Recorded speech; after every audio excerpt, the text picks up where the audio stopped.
Today I am back with some amazing tips. I like now to get once a week or so online here and share some really great health tips that normally I share only with my clients. So you get them here from me, right from what I'm sharing normally with my clients. And today I want to speak with you about sleep. Sleep is something that I would say is probably the most underrated health ritual, the health thing that you can have and that you can use. And a lot of people are not sleeping enough or don't have good quality sleep, and as such, their health and their weight suffers. So I will share with you, first of all, why it is so important and what you want to pay attention to. And then, of course, as usual, I will share with you some tips that you can implement right now, right? Good. I'm Andrea Caprio, in case you don't know me. I'm a Master Certified Transformational Nutrition Coach, and I really made it my life mission to help people to overcome emotional eating and cravings, weight issues, and any related chronic issues such as digestive or hormonal or things like diabetes. And I work really in a holistic way, and that's why today I want to speak about sleep. Because without good sleep, you are not gonna lose weight if that's something you want to do. Without having adequate and enough sleep, you are not gonna improve your health issues that you might be having. And also, of course, your energy will be low or you will be lacking focus and productivity. So sleep is really so important, and I will share a little bit more about that today with you. But first of all, I would like to know from you in the comments. So no problem if you're live here or if you see the replay, just type in the comments how many hours on average do you sleep? Right? I would love to know. So type that in the comments. Don't worry. I know nobody is perfect and so on, but just type it now. I will tell you just how much you should be sleeping. So, how much you should be sleeping in terms of the studies is between 7 to 9 hours. I would actually say 8 hours is ideal for most people. Many people with 7 hours will not function well enough. And for example, myself, I know if I sleep only 7 hours, I'm not doing as well. For me, the perfect thing is 8 and even 8.5 hours, which seldom I get to. But, we are obviously slightly different. But if you have typed or if you sleep regularly 5 or 6 hours, or even you're just on the 7 hours, that is not enough. Now, many studies have been done about, of course, the effects of sleeping, and you probably know that. You've heard some of them, but some people don't know how much sleep actually affects our weight. Now, they've done a study, several studies actually, but one comes to mind where they had two control groups. They were both on the same diet. They were all trying to lose weight, so they were put on the same diet. And you had one control group that was sleeping only 5, 6 hours, and the other was 8, 9 hours. Guess how much difference was there in weight loss? I wonder if you know, type it here. Otherwise, I will tell you just now. It's about 52%. 52% difference in weight loss, just about having that just by sleeping more. That's amazing. Now you wonder maybe why that is. So I want to give you a little bit an explanation. The thing is, we have a sleep hormone called melatonin, you might have heard of. Now, the hormones are all working together. So, you have the sleep hormone, you have, of course, the sexual hormones, you have the cortisol, which is basically your adrenal hormone, which is related to your stress. And then you have also hormones such as the ghrelin and leptin. Ghrelin and leptin are the hunger and satiety hormones respectively, right? And as the name says already, there regulate your hunger and your satiety. Now, if the melatonin, the sleep hormone, is messed up, it can affect your other hormones, as I said, and such, your hunger and your satiety. And that's, of course, one of the reasons. There are a couple of other reasons there as well.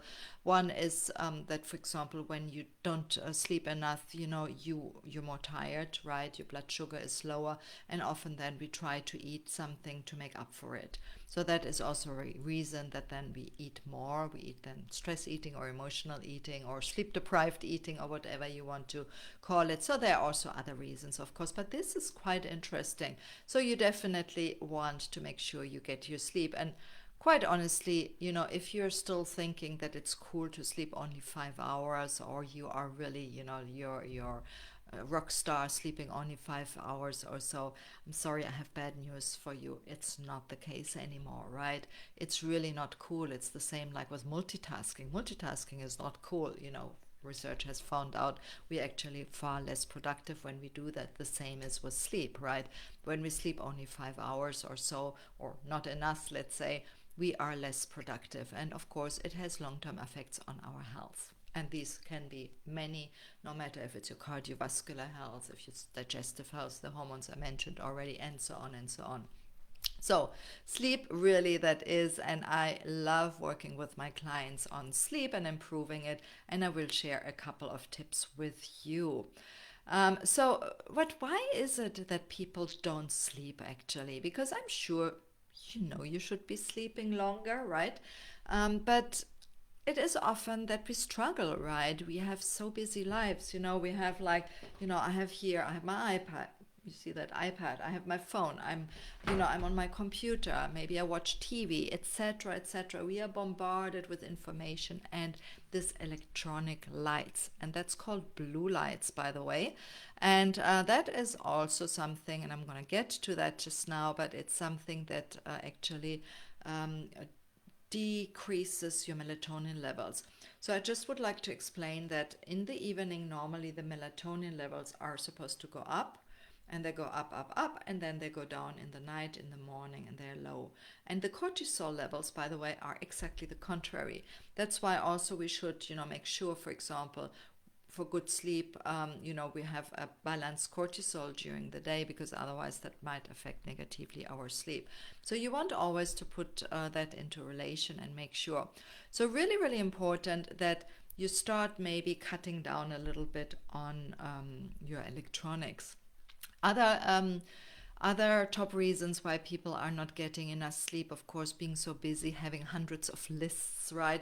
I mean, I am a list maker, but we have so many things, to-do lists, and often they are in our minds. So again, a good idea is to get them out of your mind and put them, on a piece of paper or wherever you put them, because when we have them in our mind, we struggle to sleep as well. So something really you want to pay attention there.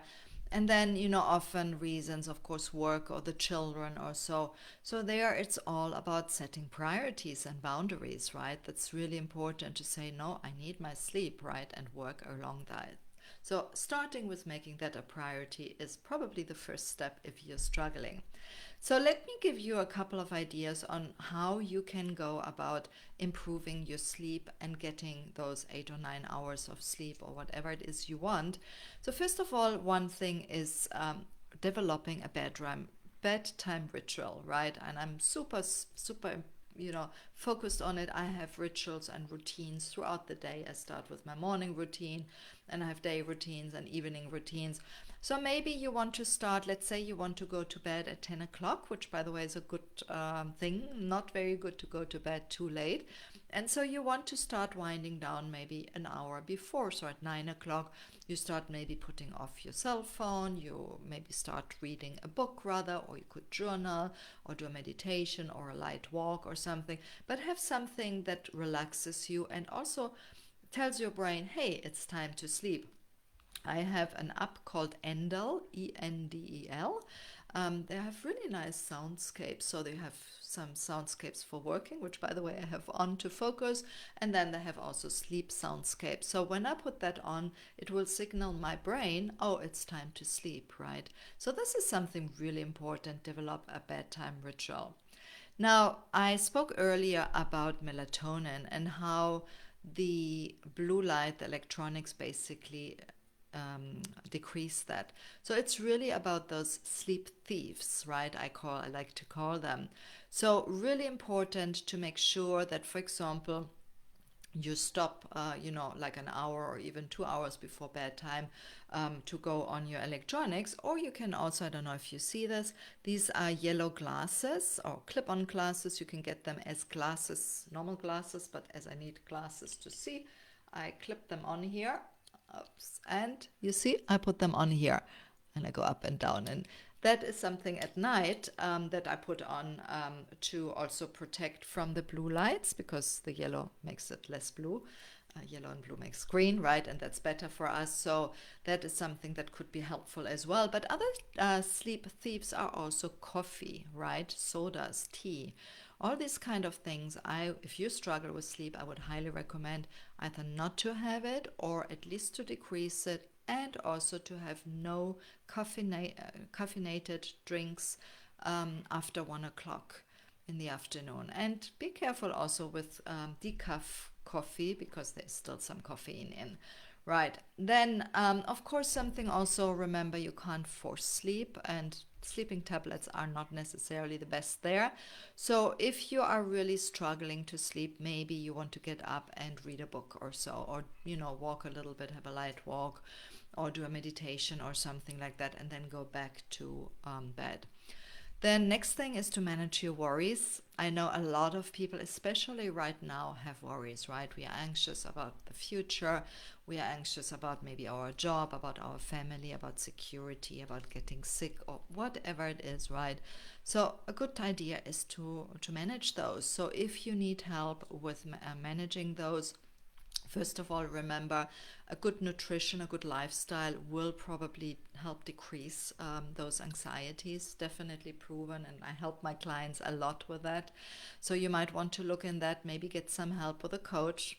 I'm here, so if you need help, please just type in the comments. I'm very happy to help you with this through a better lifestyle and eating habits.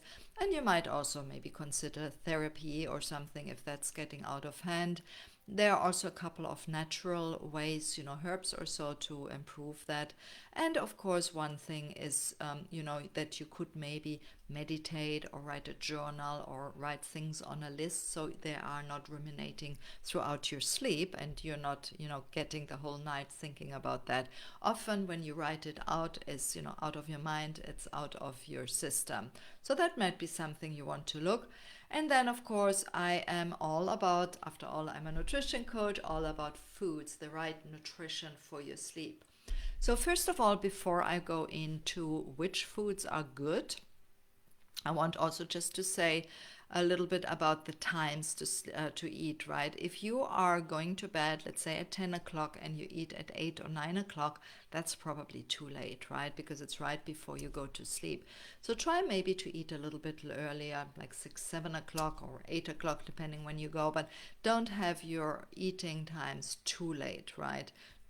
To when you sleep. So keep some time, and also have rather your dinner not the heaviest meal, right? If that's the time where you eat tons and tons of protein and fat and all that, might be a little bit too much, right? So you might to consider this one a little bit. Right, so now, of course, you want to have ideally organic foods, lots of healthy vegetables, fruits, quality protein, healthy fats and nuts. But you also want, actually, in the evening, you want actually to add a little bit of carbs there. I normally recommend not to have too many carbs, but in the evening, it's better to have the carbs, better than in the morning or at lunchtime, because carbs usually induce rather sleep. So that will increase your melatonin level. So you want definitely to look into. One of my trusted sources is actually a herb, which is called chamomile. I'm sure you heard about that. I do chamomile tea every evening, because that's really a nice kind of a tranquilizer and sleep inducer. So that might be something. Pistachios are known, by the way, also to help with sleep. So also some other nuts, but pistachio definitely. Kiwis also have a lot of serotonin that helps the chemicals in your brain, to be more balanced and happy, and that helps, of course, with sleep. Then you have tart cherry juice, and cherry is actually, they have a high level of melatonin. So that's a really good thing to add to your diet. Bananas are also great for sleep, and I like, a lot of people do that, and I do recommend, for example, have a couple of slices of banana with a little bit of almond butter if you like that, and that is also something that keeps your blood sugar stable over the night. So if you struggle with that, so that might be something you want to try. I mentioned other nuts. Walnuts are my top, definitely. Walnuts are so good for so many things, but they contain tryptophan, which helps you with your melatonin production and serotonin. And then last but not least, pumpkin seeds again are really, really great. They have magnesium, and magnesium is something you want to look at for sleep and relaxation. So also, instead of that, you could also have an Epsom salt bath. That is something I like doing in the evening to relax. So there's so many things, but definitely starting to be a little bit more attentive to your sleep, how to improve your sleep, what to add, and all that might be something you want to look at. Now, I've prepared for you an article, a blog post, where I put all these tips I shared together. The link is here in the description, so you can just go there and check it out, and have that list, maybe print out that list or so you can follow all these tips I gave you, the nutrition tips and the lifestyle tips, so you can have a better sleep. And now I want to know from you guys, what are you gonna implement here? What is it you implement to improve your sleep? Is it maybe a food you're gonna eat, or is it some of my lifestyle recommendations I gave in the beginning? I would love to know. If you have any questions, please just hit reply, or sorry, hit in the comments, or send me a private message and let me know how I can help you. Remember also, I usually keep always a little bit some time aside for people who maybe want to get on a call with me. They maybe want to have some health issues sorted out with my help. I'm always there for that, so just let me know. Thanks so much, and I look forward for more tips next week, same time. Bye bye.